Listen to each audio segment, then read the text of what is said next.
ज्ञानशाला कार्यक्रम के पुण्यार्जक हैं स्वर्गीय श्री मंगलाबेन एवं स्वर्गीय डॉक्टर श्री विहुल दास जी की स्मृति में जयश्री बेन, डॉक्टर नेरीश भाई श्रोफ वडोदरा तनव, डॉक्टर फिंजल, डॉक्टर जिगेश श्रोफ वडोदरा अंतरा, अर्पिता नीरज शाह USA कारेलीबाग वडोदरा गुजरात, श्री दिगंबर जैन महिला शास्त्र सभा सूर्यनगर गाजियाबाद, श्री सुभाष जैन, श्रीमती सरोज जैन, श्रीमती रेणु जैन, श्रीमती अंजलि जैन, श्रीमती आरती जैन, सानवी, वर्धन, आरव, कुवम, सोनीपत हरियाणा।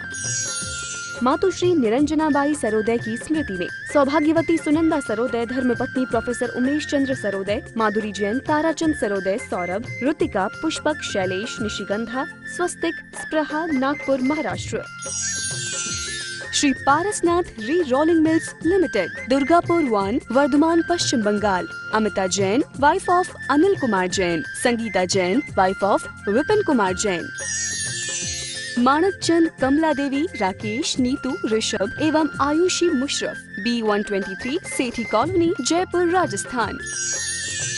दिवंगत श्री मोहन लाल जी पाटनी कलकत्ता की पावन स्मृति में सौभाग्यमल राजकुमारी, सुनील, संगीता, साहिल, प्रज्ञा एवं उत्सव कलकत्ता, टीकम सुशीला, नवनीत अनामिका, विकास श्वेता एवं सिद्धांत बेंगलोर, बाबूलाल शकुंतला कलकत्ता, अरविंद रेणु एवं यशवर्धन बेंगलोर। जय जिनेन्द्र नमो अरिहंताणं नमो सिद्धाणं नमो आयर्याणं नमो वज्रायाणं नमो लोये सवसाहुणं। पंच परमेष्टि भगवान की जय।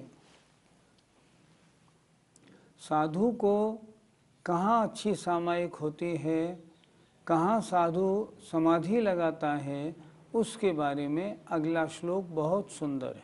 आत्मानमात्मन्यवलोकमानस त्वं दर्शनज्ञानमयो विशुद्ध एकाग्रचित्त खलु यत्र तत्र स्थितोपि साधुर्लभते समाधिम। पहली पंक्ति का थोड़ा हम संधि विच्छेद कर लें। आत्मानम आत्मनि अवलोकमानः, अलग अलग कर लीजिए। आत्मानम आत्मनि अवलोकमानः, आत्मा को आत्मा में देखता हुआ। साधु कैसा है? अब आत्मा में लीन है, सिर्फ क्या देख रहा है? अपनी आत्मा को और कुछ नहीं। सोच क्या रहा है? सोच रहा है तू हे आत्मन, तू दर्शन ज्ञानमय है, विशुद्ध है।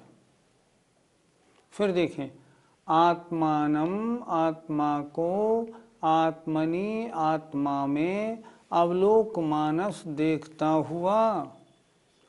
तू दर्शन ज्ञानमय है और विशुद्ध है।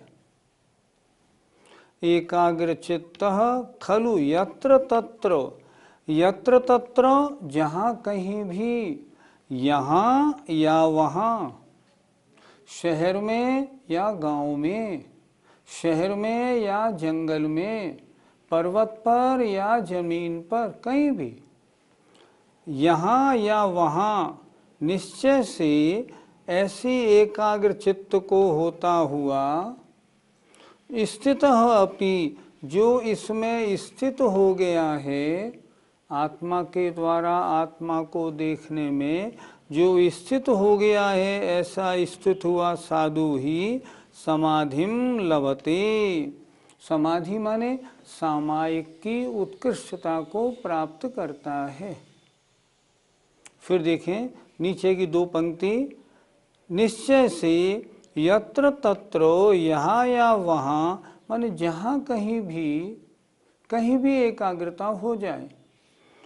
निश्चय से यहाँ या वहाँ ऐसा एकाग्र चित्त होकर स्थित हुआ भी साधु समाधिम लभते, समाधि को प्राप्त करता है।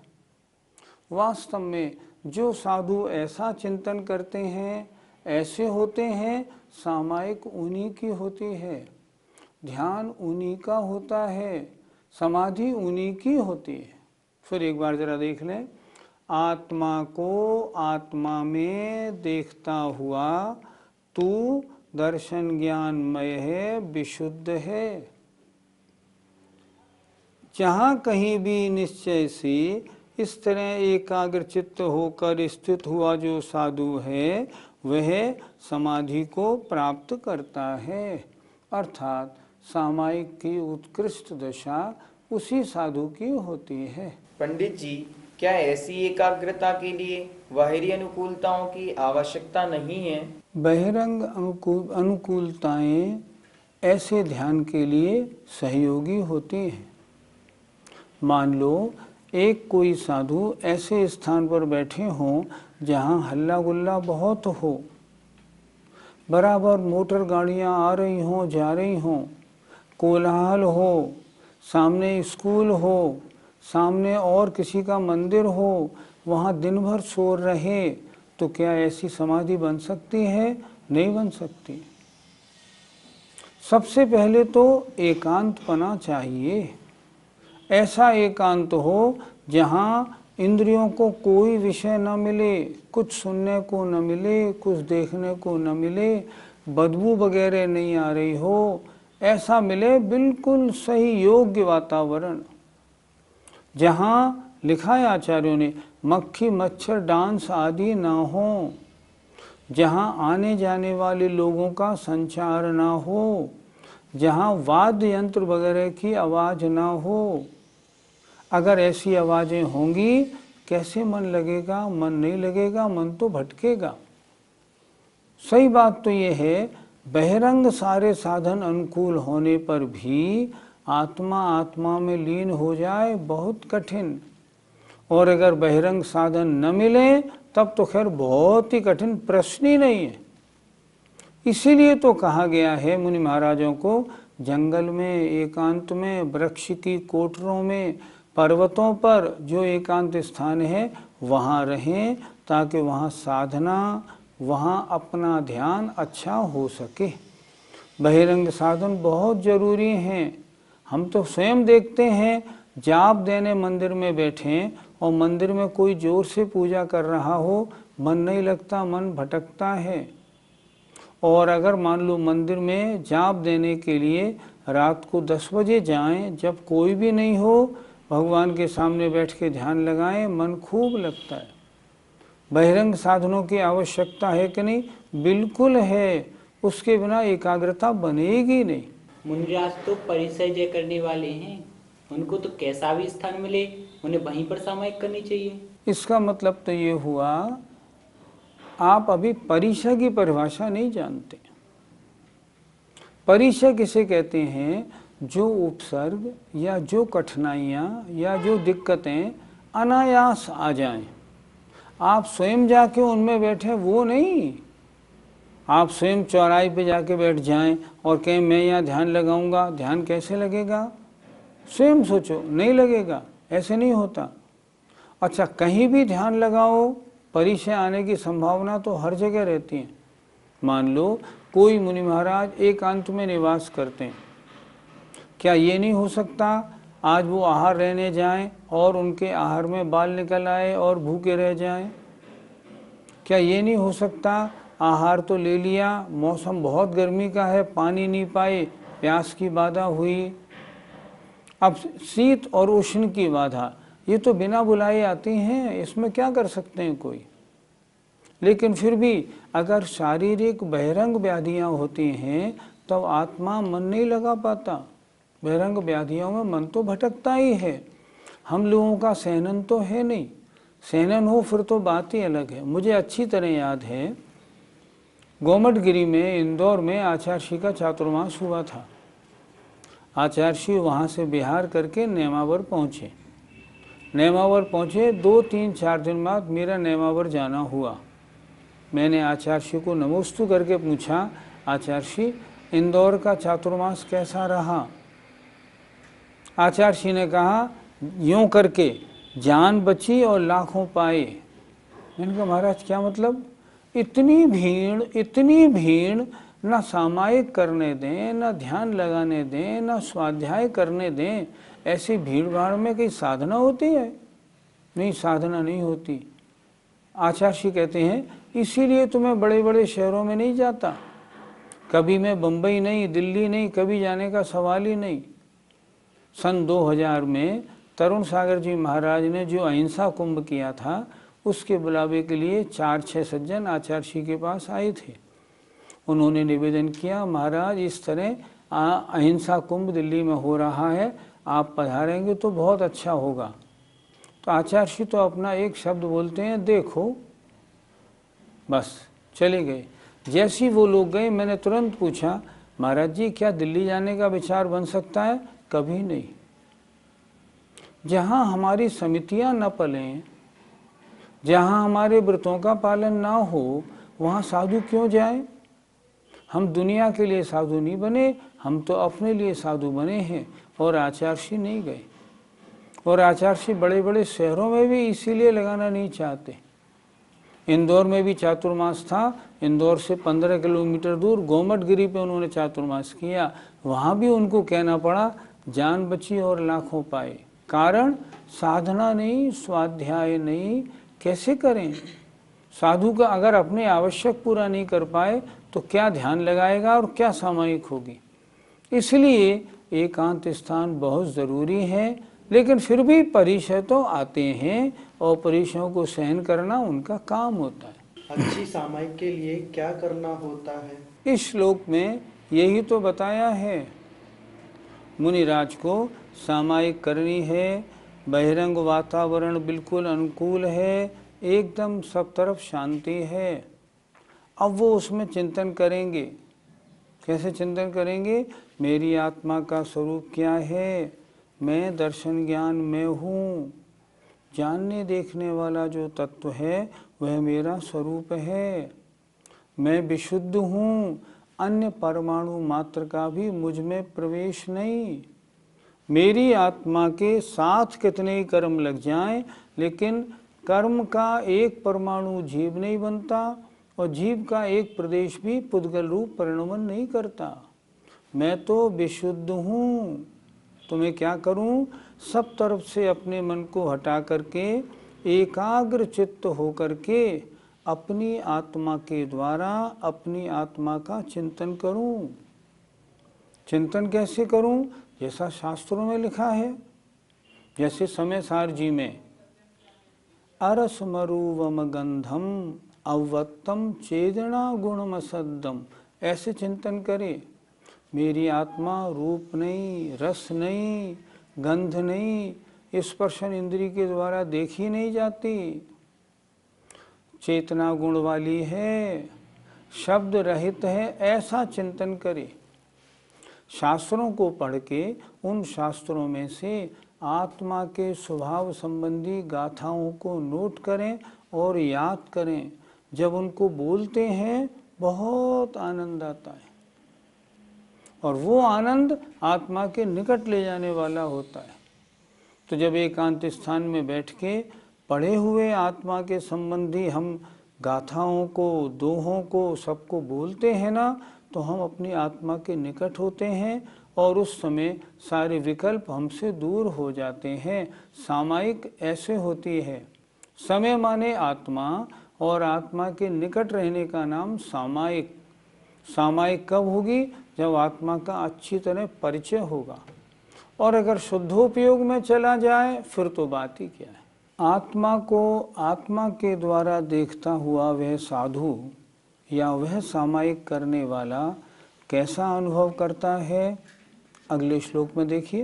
एक सदा शाश्वती को ममात्मा विनिर्मल साधिगम स्वभाव बहिर्भवासन्त्य परे समस्ता न शाश्वता कर्म भवा स्वकीयाः। हमारे श्रोतागण आप सभी ये ना समझ लें ये चर्चा तो मुनि महाराजों के लिए हो रही है। ये सामायिक पाठ तो मुनि महाराजों के लिए लिखा हुआ है, हमारे मतलब का नहीं। ऐसा नहीं, सामायिक पाठ हमारे लिए भी है, उनके लिए भी है। जो सामायिक करता है उसके लिए सामायिक पाठ लिखा हुआ है। अब सामायिक में आत्मचिंतन गृहस्थ को भी करना है, मुनि को भी करना है, क्योंकि आत्मा के निकट तो रहना है। अब आत्मा है कैसी, ये अपन देखते हैं।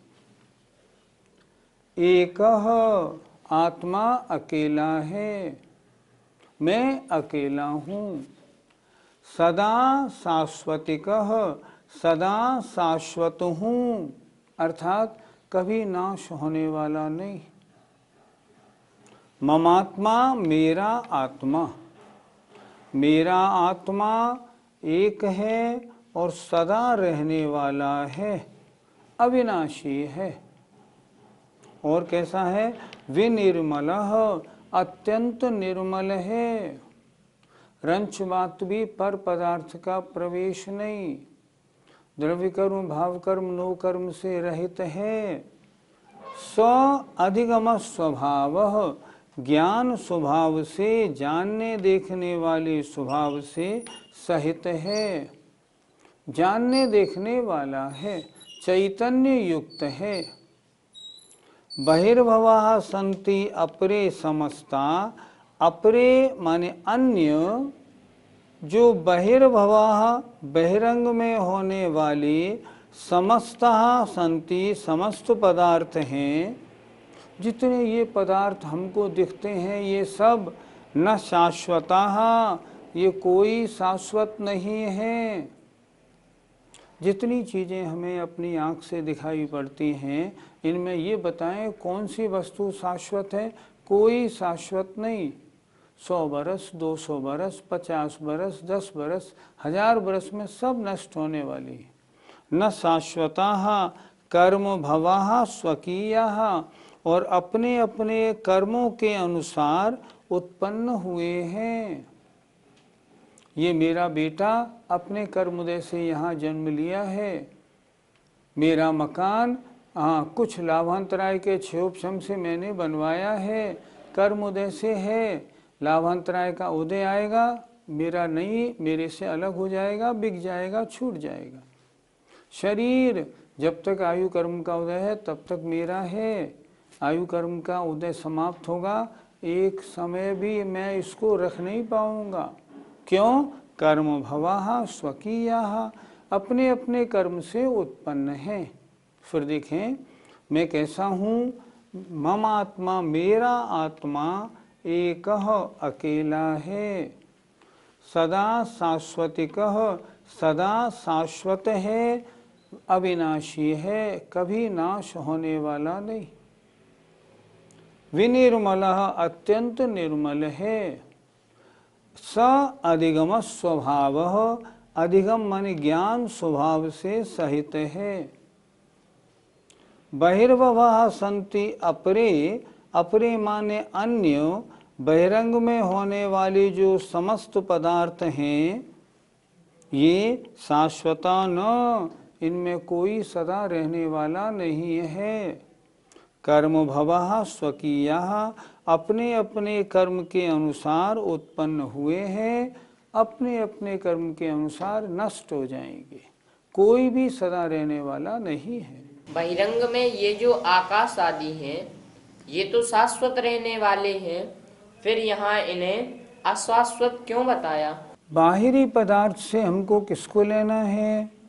बाहरी पदार्थ से लेना है शरीर, स्त्री, पुत्र, धन, मकान, संपत्ति, गाड़ी, बंगला, मोटर, ये बाहरी पदार्थ हैं जिनका मेरा संबंध है, जिनका मेरा संबंध हुआ है।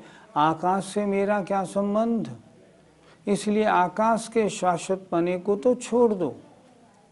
यहाँ जो शाश्वत नहीं है ऐसी चर्चा जो है ना, जो मेरे संयोगी पदार्थों से है, जो पदार्थ मुझे इस भव में कुछ समय के लिए प्राप्त हुए हैं।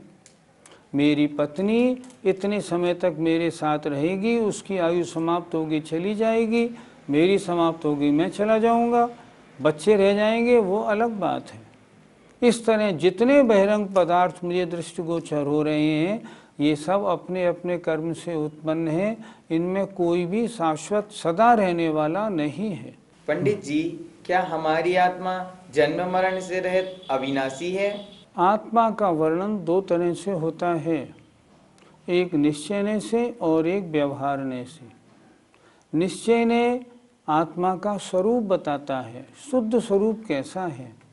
व्यवहारने वर्तमान अवस्था की बात करता है।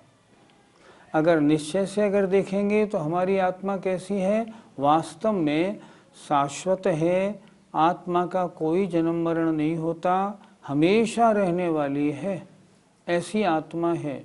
कैसी है, शुद्ध है। तो फिर कर्म की अशुद्धि उसमें है कि नहीं?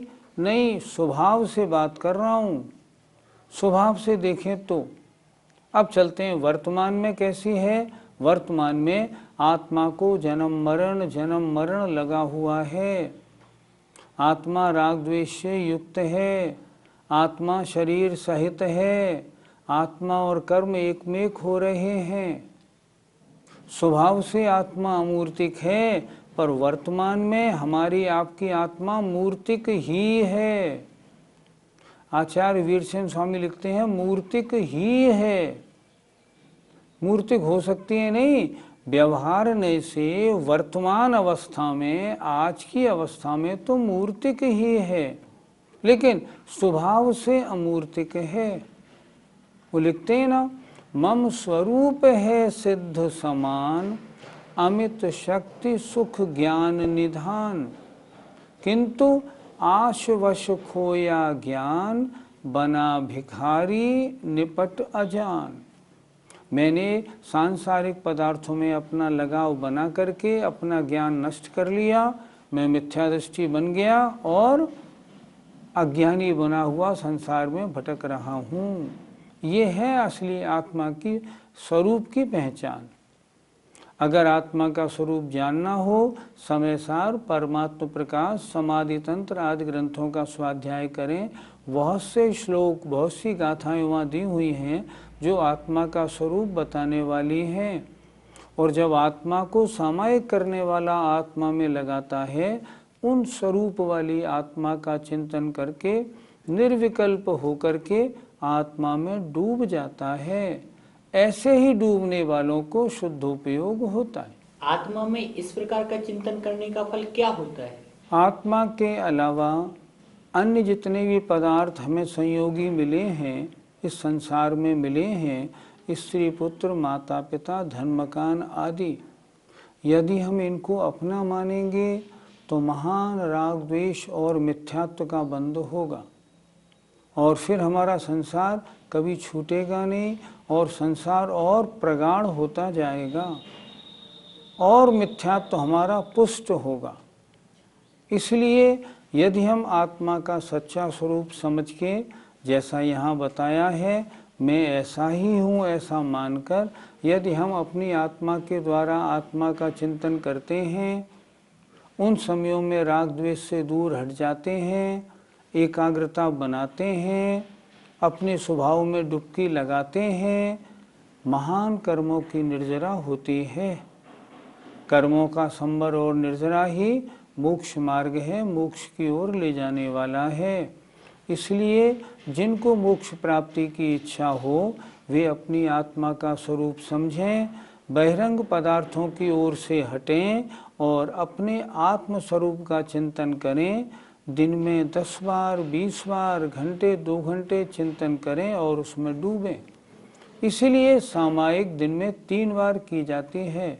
निरंतर जो वास्तविक उपादेय अपनी आत्मा है उसका सुबह दोपहर शाम चिंतन करो, जिससे ये धारणा हमेशा बनी रहे, मैं तो आत्मस्वरूप हूँ, बहिरंग पदार्थों से मेरा कोई वास्ता नहीं, ये सब नष्ट होने वाले हैं, कर्म के उदय से हुए हैं, मेरे न हैं न होंगे। इसलिए मैं इनकी तरफ से अपना राग द्वेष हटाता हूँ और अपनी आत्मा में लीन होता हूँ। ये है सामायिक का तरीका। जय जिनेन्द्र। ज्ञानशाला कार्यक्रम के पुण्यार्जक हैं स्वर्गीय श्री मंगलाबेन एवं स्वर्गीय डॉक्टर श्री विहुल दास जी की स्मृति में जयश्री बेन, डॉक्टर नेरीश भाई श्रोफ वडोदरा तनव, डॉक्टर फिंजल, डॉक्टर जिगेश श्रोफ वडोदरा अंतरा, अर्पिता नीरज शाह USA कारेलीबाग वडोदरा गुजरात, श्री दिगंबर जैन महिला शास्त्र सभा सूर्यनगर गाजियाबाद, श्री सुभाष जैन, श्रीमती सरोज जैन, श्रीमती रेणु जैन, श्रीमती अंजलि जैन, श्रीमती आरती जैन, सानवी वर्धन आरव कुवम सोनीपत हरियाणा। मातुश्री निरंजनाबाई सरोदय की स्मृति में सौभाग्यवती सुनंदा सरोदय, धर्मपत्नी professor Umesh Chandra Sarodaya, Madhuri Jain, Tarachand Sarodaya, Saurabh, Ritika, Pushpak, Shailesh, Nishigandha, Swastik, Spraha, Nagpur Maharashtra. Shri Parasnath rerolling mills limited, Durgapur 1, Vardhaman Paschim Bangal, Amita Jain, wife of Anil Kumar Jain, Sangeeta Jain, wife of Vipin Kumar Jain, Manak Chand, Kamala Devi, Rakesh, Neetu, Rishabh एवं आयुषी मुशरफ, B123 सेठी कॉलोनी, जयपुर राजस्थान। दिवंगत श्री मोहन लाल जी पाटनी कलकत्ता की पावन स्मृति में सौभाग्यमल राजकुमारी, सुनील संगीता, साहिल प्रज्ञा एवं उत्सव कलकत्ता, टीकम सुशीला, नवनीत अनामिका, विकास श्वेता एवं सिद्धांत बेंगलोर, बाबूलाल शकुंतला कलकत्ता, अरविंद रेणु एवं यशवर्धन बेंगलोर।